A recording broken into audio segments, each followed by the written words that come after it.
Hi everybody, this is part 2 of the InVue toolbar. I was just trying to show some people where things are located and just real simple things and how they operate. I drew a rectangle and an oval, and what I'm going to do is put a blue box around it. And as you can see up here, these things become highlighted. Now this one here is your weld box. I click on that and they're welded together. I'll go to wireframe and you can see that that's what's happened. So I'm going to hit my back button and take it back to the way that it was. And I'll put that blue box around it again. And whatever shows up as gray in this one is the subtract weld. That's what's going to be left in the end. So as you can see, it's the dark part, the light part cut out the dark part. So that's how that operates. But I'm curious about something. I'm going to bring this object to the front, and I'm going to try that again because I'm still learning about the software as well. I'm going to click on it again, and it's still the same thing. Okay, I was just curious. Hit the back button, and I'm going to put a blue box around them again. We'll hit this next one. It's called Weld Selected Objects, and what it does, it leaves the center in. Let me hit the back button again. You can see it's this portion right here that's in the center that does, and I'll hit the back again and you can see that's what was left. Okay, there's one more box there. I'm going to put the blue box around it. Let's hit this last one here. It says Interactive Weld Select Objects, and what's really cool about this one is you click on it and this box comes up and it shows you the different shapes that you can select.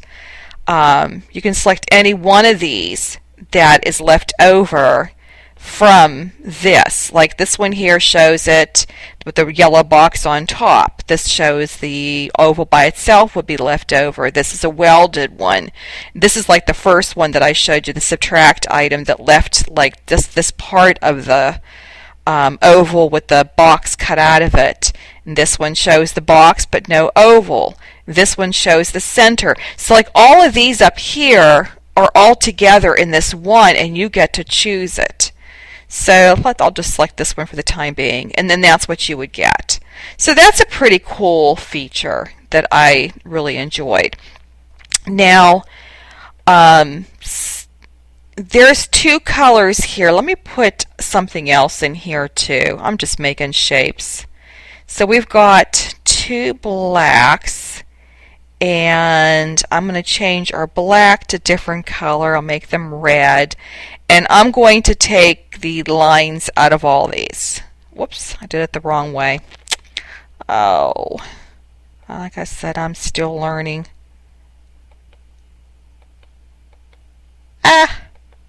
Let me do that again. So what I'm going to do is make this bright red with the red outline. And I'll make these bright green with the green outline. I'm still learning some of this stuff too. So I have these articles, and just like in the other software, if you click on this box that has red, blue, green, and yellow in it, almost looks like a Windows logo.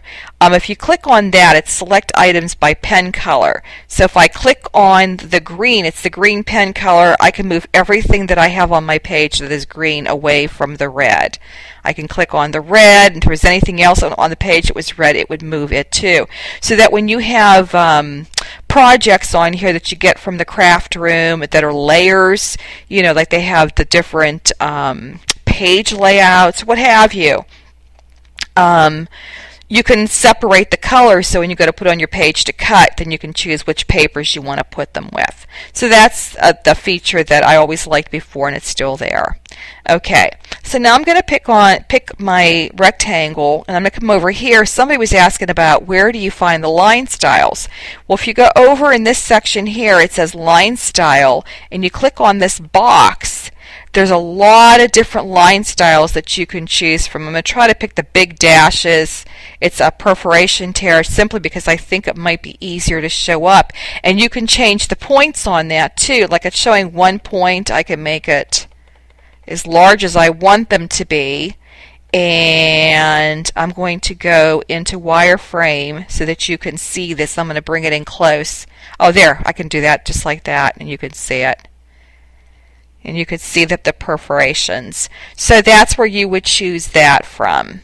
So let me go back, and let's see what else we have here. Print only. And this is like when you go to the cutter panel, you choose you want to cut the item, you want to see the display only, you're using a distressing tool, your drawing tool, your embossing tool, your engraving tool. These are all the extra tools that you can buy. If you're using rhinestones, it's kind of like the old cut panel that you used to see in the cutting page of the old software. So I'm going to change this back.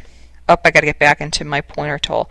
I want to change this back to a solid line. I had it perforated, so I'm going to put solid, and I made it thick. If you want to thicken up your lines, it's still going to cut a single line, but that way you might be able to see it better. And if I come over here, I can click on any of these colors, and for some reason, why are you not working now? Huh? Like I said, I'm learning with you. It's showing up in here, but it's not working. Let me try these.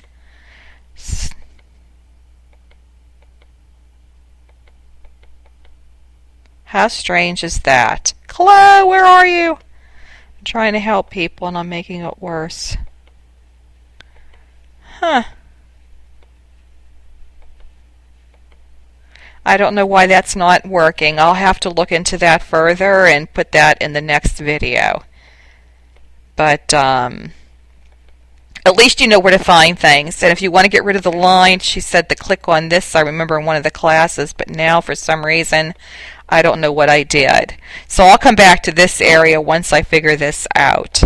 So right now I'm going to erase these. I wonder if I put a new shape up, if that would work. Let's try that again. Okay, I've got red, and for some reason, nope. Am I just not in the right? I put it in solid. I wonder if I have to have it. Whoops, I'm going the wrong way. Let's see what happens now. Nope, has nothing to do with the point value. I don't know. I'll have to come back to that.